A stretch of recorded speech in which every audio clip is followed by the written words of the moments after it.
4.5 long years we've been waiting for this. What's good, ladies and gentlemen? Welcome back to the Nerd Corner. I'm most the kid that never knows best, and today I'm very excited to bring to you my review for Chapter 1 of Samurai 8, the Tale of Hachimaru, the story that I've been in anticipation in for pretty much 4.5 years, ever since the end of Naruto back in November of 2014, because this is the first time Kishimoto's picked the pen back up since then. And I mean, I don't know about y'all, but I'm a pretty big Naruto fan, kind of followed it for the majority of my life, you feel me? So I've been very much looking forward to what Kishimoto's gonna work on next. And even though we have Boruto honestly is, I ain't gonna lie to you, it's not that great. And Kishimoto doesn't even write it, let alone draw it. He kind of just supervises it, maybe gives some pointers here and there, and kind of just oversees it, gets a stamp of approval, and then he moves on with his life. But now, he's back writing, he's back at the desk with the pen in his hand, and he brings to us Samurai 8. Now, one of the many interesting things about this series is the fact that Kishimoto himself is actually not the one drawing it. It's actually being handled in terms of illustration by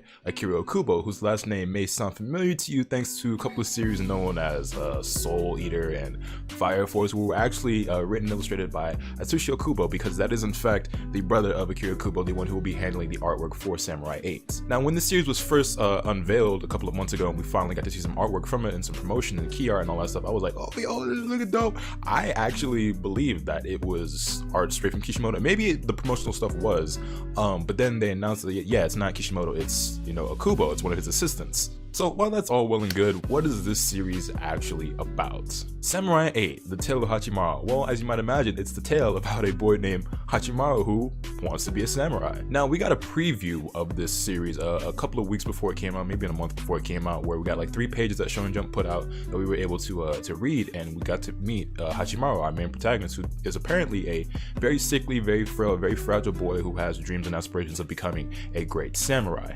Now, obviously, that doesn't sound too drastically different from the story of Naruto, where we have our main character, Naruto, who is a seemingly talentless boy with no friends or family who is aiming to become a great shinobi and like become the most respected ninja in his village. However, I am of the belief that this series will come into its own, it will have its own identity, and even though it will inevitably share a lot of similarities to Naruto, and I'm sure hundreds and thousands of other mainstream shonen series and all these battle adventure series, I think I'm gonna enjoy it. I think it has a lot of potential and I think it has a lot of promise, but I'm definitely gonna be one of those people out of the many out there, I'm sure, who are gonna constantly compare it to Naruto, constantly contrast it to Naruto, and just to see how it stacks up and if it's better, if it's worse, if it's just as good. And even though that might be a little unfair, I think it's just, you know, part of us as readers and it's part of human nature that we're just gonna end up doing that. So what did I end up thinking of this first chapter? Personally, I gotta say, I rather enjoyed it. I think it shows a lot of potential, it shows a lot of promise, it seemingly has a good enough foundation to blossom into a very strong, very entertaining story and a very enjoyable one to read. Obviously, it wasn't perfect and it's not the most exciting first chapter that I've ever read, but it was a very entertaining first chapter, and I have some comments, I have some nitpicks, some complaints, but I also have some praise for it as well. One thing I would like to mention and point out is that I was actually quite surprised with how quickly Hachimaru himself becomes a samurai, because it does happen in this very first chapter. You know, when we got that preview and we saw he was a sickly, fragile kid, I thought that I figured it would take him just a little more time to become an actual samurai. I know in Naruto it starts off with the first chapter where he's not really a full-fledged ninja yet. You know, he's still in the academy, he's flunking the exam, and by the end of it he does become a genin. But I don't know, I expected it to take a little more time, maybe more along the lines of like Deku and My Hero, where he doesn't have a quirk at first and then, you know, he gets, you know, All Might's quirk and then he has to bust his ass. I kind of expected something a little more along the lines of that, where we see him train and develop his body, maybe he, you know, receives some sort of medicine or some new cybernetic body, which he kind of does. It just didn't go about the way that I expected to, which isn't necessarily a bad thing. I think the fact that it took a route that I didn't expect in one sense is a good thing, but it also just felt like it happened just a little fast. But I get it, right? Because apparently the story is not going to be about Hachimaru becoming a samurai, it's about Hachimaru becoming a great samurai and apparently saving the world. Moving along on that same note, let's just get some of the negative stuff out of the way before I move on to the positives. I do want to say that if there's one word I would use to describe this in a more negative sense, it was very cluttered, it was very cramped, and that comes from both the story and the artwork. Now, Akira Okubo is obviously a very talented mangaka, obviously can draw really well. I just felt like a lot of the pages weren't really given enough room to breathe. It just feels like there's sometimes too much detail on the page, too much going on. Now, while the world seems very fantastic and really cool, the powers seem dope, the cybernetic bodies and, you know, the beast sidekick politics and everything. It all seems like really cool. Like I'm already very infatuated with these characters and this world and this concept. I'm engaged. I'm looking forward to more. I can't wait for this next chapter. I'm just hoping that this is not a sign of future things to come in terms of the story continuing to move along at this pace and continue to be this crowded and this jam-packed, because I get it. This is the first chapter. Kishimoto has a lot to live up to. He is the creator of one of the best-selling, most popular, greatest series of all time, that is Naruto. So he's got some really big shoes to fill. Like, they're his own shoes, and he's got to make sure that he fills them. You feel me? So like, I get it. You want to include as much stuff as you can, make this series seem that it's going to be this incredible, action adventure, sci-fi. Like, I get it. I just hope that as this series progresses, Kishimoto and Akubo both allow the series to breathe a little bit more, open up naturally, and just progress in a way that doesn't feel too forced. Because while I wouldn't say this first chapter feels forced, again, it can feel a little overwhelming with how much they present you with, and they're trying to get you accustomed to this new world right away, get you engaged. And I get it. You're trying to get these readers who have high expectations for you immediately engrossed in this world, engaged with these characters and these powers and these abilities and all that. So like, it's more of a note, more of a nitpick. I don't really want to say it's a complaint, but it's just something to acknowledge, something to think about, and something that I am going to be keeping my eye on as we get these next few chapters. Now, with all that out of the way, let's get into some of the things that I actually liked about this first chapter. And let's start it off with talking about the main character, Hachimaru, because at first, I didn't really like his character. I was like, wow, what a spoiled brat. He seems like such a shitty little kid. Like, I understand that your life really sucks. Like, you're literally on your deathbed 24/7. You can't go outside. But I just felt like the way that he was treating his dad was just like really unfair. I'm like, dog, it's not his fault. Or maybe it is. I don't know. I don't really know how Hachimaru ended up like this. I don't know if he was born this way or what. But yeah, he's got all these tubes in his back. He can't go outside. He can't really experience life at all. And like, I guess he takes out those frustrations on his dad, and his poor dad is just keeping up with it, just trying to make his son happy and do everything he can to support him. It's just like, I don't know what you want from me.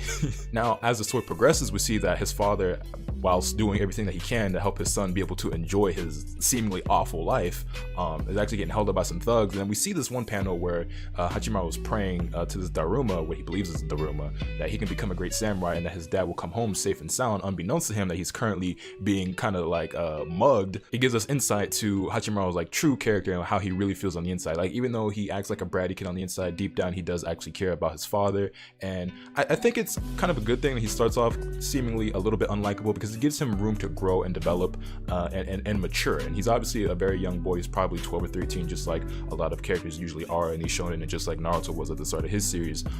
So yeah, it definitely gives him a lot of room to grow and become a more likable, more mature, more refined character. So I do actually like that. Something else I really enjoyed about this first chapter, and something I think I'm going to like a lot in the manga moving forward, is the historical aspect of it. Because even though I myself am usually not that big on history, I think I came to the realization when it came to Rurouni Kenshin, which is actually my favorite manga of all time, that it's not that I disliked history. I was just bored of always learning over and over about American history in school, because history was always like the most boring thing to me. It was always my least favorite subject. It was always the subject I did the most poorly in. Although that being said, I was usually a straight A student, so that just meant I was getting a B in history. So, but that's neither here nor there. The point is, it's not that I don't like history. I was just tired of American history. I wanted to learn more about world history. I wanted to learn more about other cultures, and me being the massive weeb that I am, I'm all about samurai and ninja and shinobi and everything like that. So when it was presented to me in Rurouni Kenshin, I'm like, yo, the Shinsengumi, this is dope. The Meiji era, I actually really enjoyed learning about all that stuff. And even though some of it might have been, taking some liberties may have been taken with it, obviously, because you're presenting it in a fictional story, a lot of the information that presented into it was factual. And then there were even notes by Nobuhiro Watsuki in between chapters and things like that that taught me more about that lore. But early on, they're already making it clear that there's a distinction between samurai and bushi. I'm just wondering how much deeper they're going to go into this lore, and how much more Kishimoto is going to explore that world and teach us more about samurai and bushi and bushido and things of that nature.